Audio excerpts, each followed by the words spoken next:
Well, that was a great way to start off this episode. I managed to lock myself out of this car. Good thing is, a lot of Fords, they have that little keypad on the door. I was able to open it that way. Anyway, a while back, she brought this thing to me. I want a new muffler installed, probably her third muffler, because this thing has just gone through mufflers. I don't know how, I don't know why. On our way there, this thing through a check engine light, we got a code P0012 related to the variable valve timing system. I believe it is her VVT solenoids. And let me explain why. So the Ford VVT solenoids have a screen on them. There's actually a big reason why I told her to get the Ford part, because most aftermarket parts don't have that screen.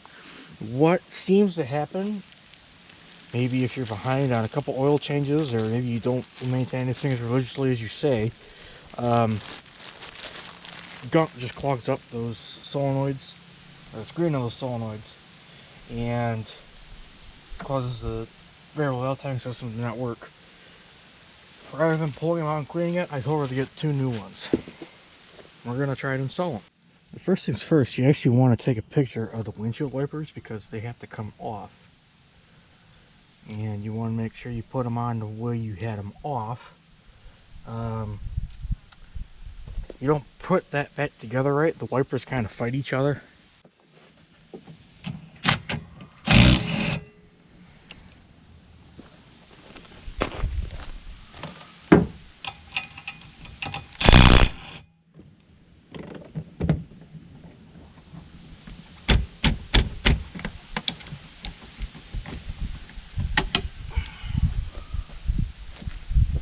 I usually like to put them on the roof. Driver's side will go on the driver's side roof, and the passenger side will go on the passenger side roof. A couple bolts and each little clip doohickeys. Pull them off with something like this. And this should come off.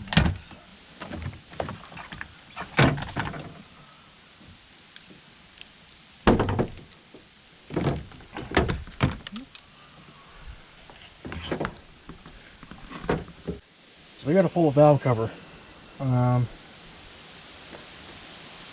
I'll record here and there. By the way, if you're ever going to do a battery on a Ford Escape, it's right there. You got to pull that cowl off like I just did. So back here we have an injection pump. I don't think we're going to mess with that. We really just need to, I need to get this guy out of the way. Some other stuff. If you couldn't tell already, this isn't really going to be a how-to video. It's more just me fixing my sister's car. So for you new guys out there, I'm having a hard time disconnecting this, I think it's a fuel rail pressure sensor. Times, if it's hard to reach a connector, take yourself a pick, work your way to the connector lock, get this behind it, lift up on a tab, and pull.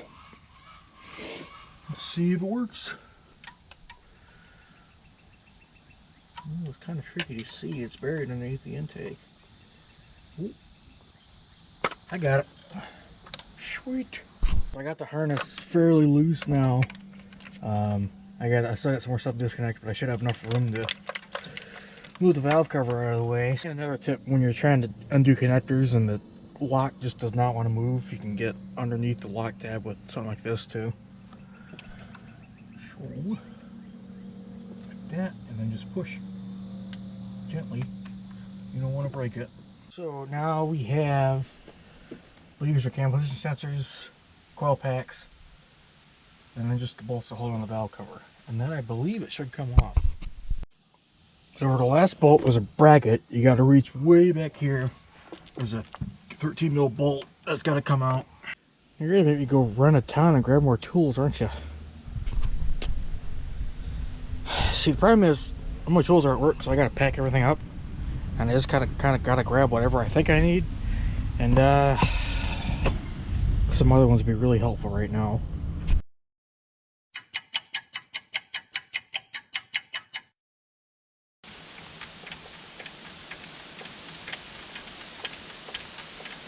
No matter how much I turn, it's not getting any looser.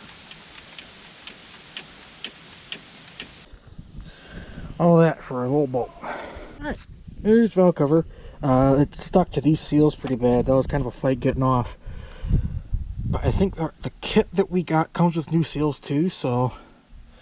Because the new gasket comes with new seals there, so that shouldn't be a problem. They're not as dirty as I thought they were going to be. So that screen's kind of clogged up. Oh yeah, I've got 4 VVT solenoids. I told her to just don't bother with the Ford valve cover gasket. We can just get a Philpro. There's a new gasket installed and new seals for the solenoids. I think there's supposed to be like a certain install tool you're supposed to use. I push them in with these.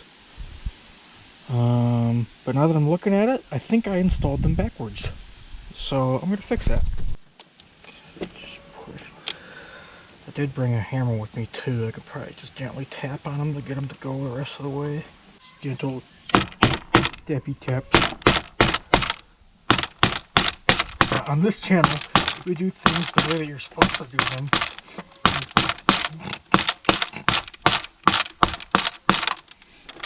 Alright, that's good. Lastly, we have these 2 T-joints. One here, one back here. We need to clean that up and put a little bit of RTV on them. Not how important that is, but I usually do that every time I do a valve cover. For reference, I'm not a Ford tech. I work at a Chrysler dealer, but cars are cars. They're all fairly the same. I like to do this so we're not charging the customer for RTV every time. I got these guys. They're just little tongue depressors. And then I got this. So this one was used for, I don't know, probably putting on a timing cover, but there's a bunch left over in there. So as long as you put the cap back on, it doesn't really dry. You just take a little bit of this stuff, put it on the end of this, apply it to your T-joints. You're good to go. Okay, just so you don't make this mistake like I did. I had a Wrangler. What I did, something on it, I forget. But put RTV on the T-joints like usual. And I think I had one of the wires like underneath the valve cover. So I went and picked the valve cover back up, took the wire out, put it back down. The problem is that stuff's clearly sticky, you know, so a lot of times if you do that, when you pick back up on the valve cover, it'll pull the gasket out of place.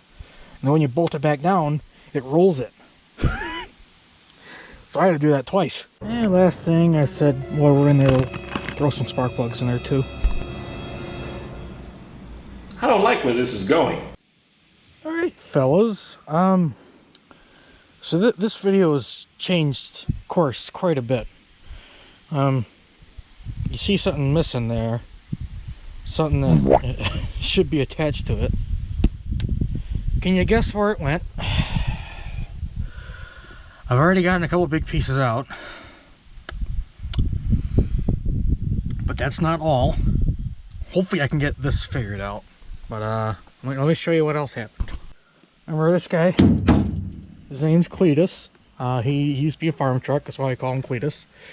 On the way back, I smelled something burning.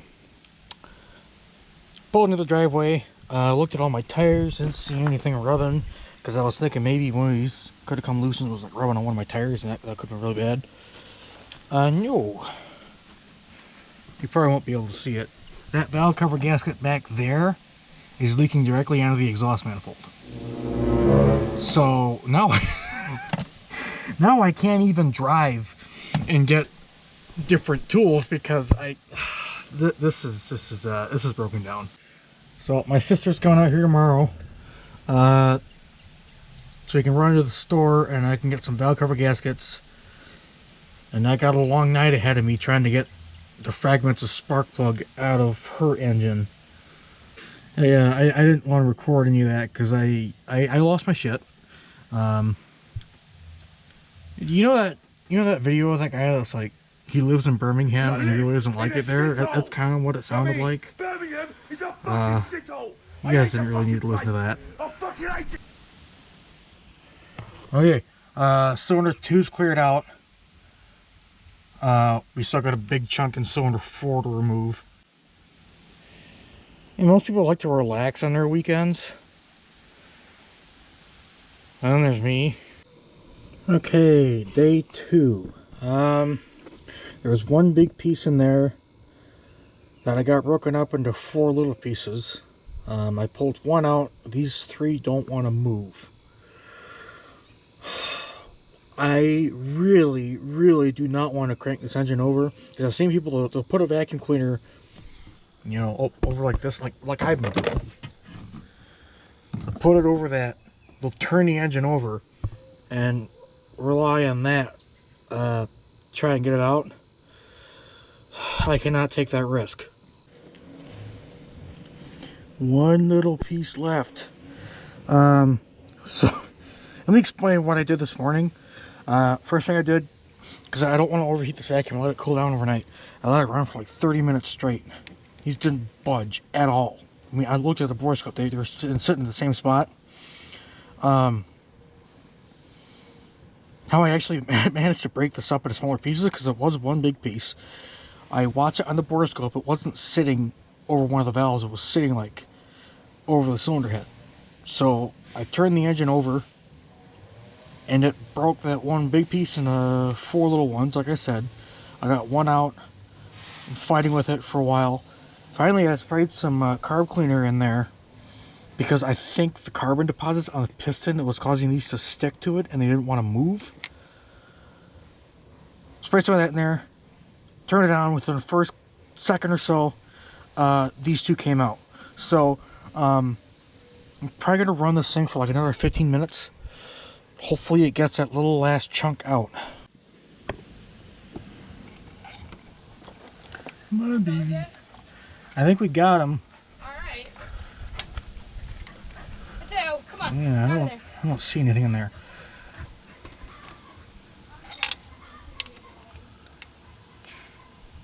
Okay.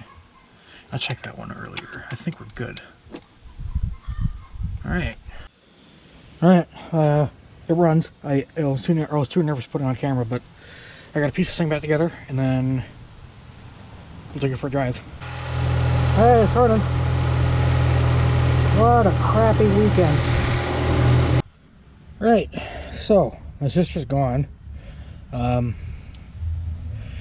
now I'm waiting for the shade to roll in, so I'm gonna go have dinner, and once that's done, I should be in the shade to do this.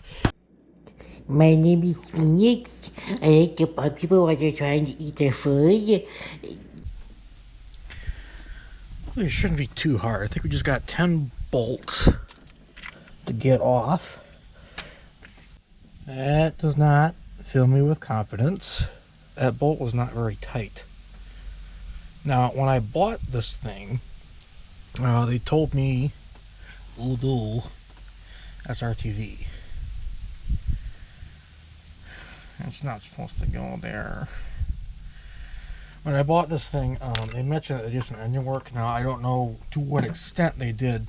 I know they did plugs. I know they did cap and rotor. I know they did thermostat wires, spark plug wires. Yeah, I think that's what they did. I think they put a gasket on it, and they put RTV on it as well. It can kind of work. I mean, I've seen people like, they'll put RTV on it to kind of help hold it in place. But, okay, now it's kind of tight. Someone's been in here. I mean, it's a used truck, and I think I'm the 3rd owner. Maybe the 4th owner, I don't know. Right, someone did something stupid. We got this ground wire here. It was from the cab to the block. You already got it back there. This is a redundant ground as far as I know. I think it's just to help cut down on radio frequency interference. I think I'm going to cut that ground wire. The problem is you got a bolt and a nut there. Well, it's a stud, and there's a nut on top of it, and I'm just spinning that nut, or the stud. So the whole thing's spinning, and it's spinning that frickin' wire. Bro, what the hell? Why? That's not even a new gasket, dude. They just put silicone on it and expected it to seal. Oh Oh, the joy of buying a truck on Marketplace. It never ends, dude. I mean, to their credit, it did hold for a while. It's just all this back here is oil. This is exactly why I have trust issues. When I broke the spark plugs in her car, I said I really don't want it towed to another shop. Like I said before, there's the method of turning it over with the spark plugs out to try and get the debris out of the cylinder, and that's extremely risky. And I didn't want her to do that just to have it go to some dingus who's going to do that and bend her valves and then say, oops, you need a new cylinder head now. Hey, alright, everything's got together. We'll do that other side off camera. But I know that's the side that was leaking bad, so, crisis averted. I can go to work tomorrow. I'm fortunate enough they let me work on my truck there every once in a while. But bringing it there on the weekend is kind of risky because every time I go there on a Saturday, they go, hey, can you do this for us? Can you do this over this? Can you do this? Can you do this? It's like, we're only open 6 hours a day, and I need to get this done.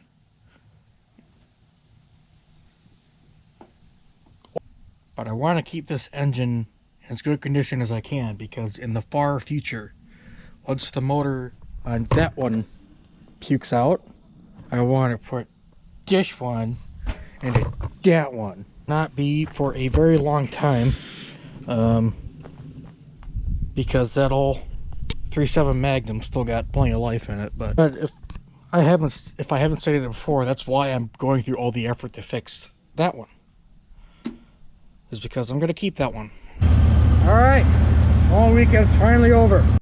Okay, before I go here, I gotta pack up my tools. But before I do that, I want to show you some of the other vehicles that I have to work on. I gotta fix this one. Eventually, we're gonna work on that one. We'll probably need to work on this one. Eventually, once we finish the house and fix this, we get to work on this one. Gotta work on this one. This one's my dad's. And then the big one. This one is mine. Still gonna be a long time before I can even touch this thing.